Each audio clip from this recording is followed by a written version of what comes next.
रुको, अगर पिछले कुछ दिनों से आपके जीवन में बार-बार एक ही संकेत मिल रहा है, एक ही सपना, एक ही नाम या बार-बार मंदिर की घंटियों की आवाज़ सुनाई देती है, तो इस कहानी को अंत तक ज़रूर सुनिए।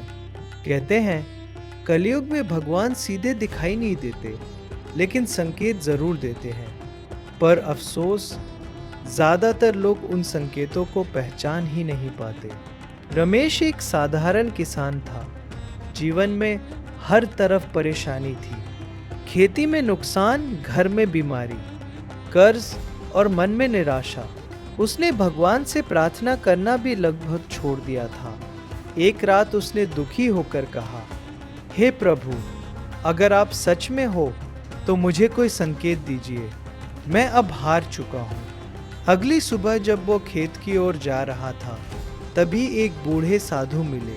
साधु मुस्कुराए और बोले, बेटा चिंता मत कर, जो खोया है उससे बड़ा मिलने वाला है।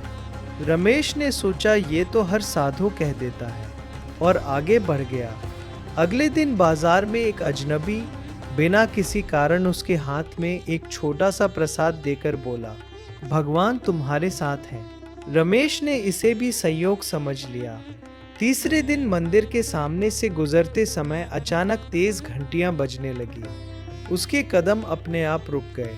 पुजारी बाहर आए और बोले, आज सुबह पूजा करते समय न जाने क्यों बार बार मन में तुम्हारा चेहरा आ रहा था। ये प्रसाद लो और हिम्मत मत हारना। फिर भी रमेश ने कोई ध्यान नहीं दिया। कुछ दिन बाद तेज बारिश आई।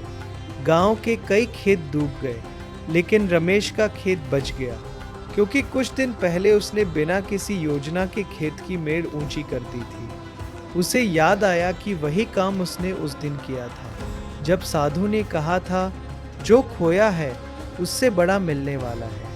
उसी रात उसने पहली बार महसूस किया कि शायद भगवान हर बार चमत्कार नहीं करते। वे लोगों, परिस्थितियों और छोटी छोटी घटनाओं के माध्यम से संकेत देते हैं। रमेश ने फिर से श्रद्धा के साथ भगवान का स्मरण शुरू किया।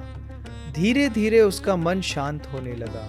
मेहनत बढ़ी, निर्णय बेहतर हुए और समय के साथ उसका जीवन बदलने लगा।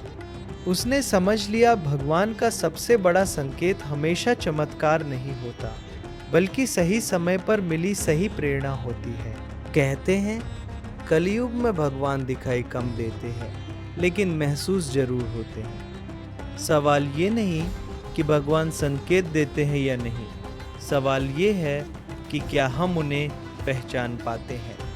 अगर आपको भी कभी लगा हो कि भगवान ने किसी न किसी रूप में आपकी मदद की है, तो कमेंट में जय श्री हरि ज़रूर लिखें और ऐसी प्रेरणादायक कथाओं के लिए चैनल को सब्सक्राइब करना ना भूलें।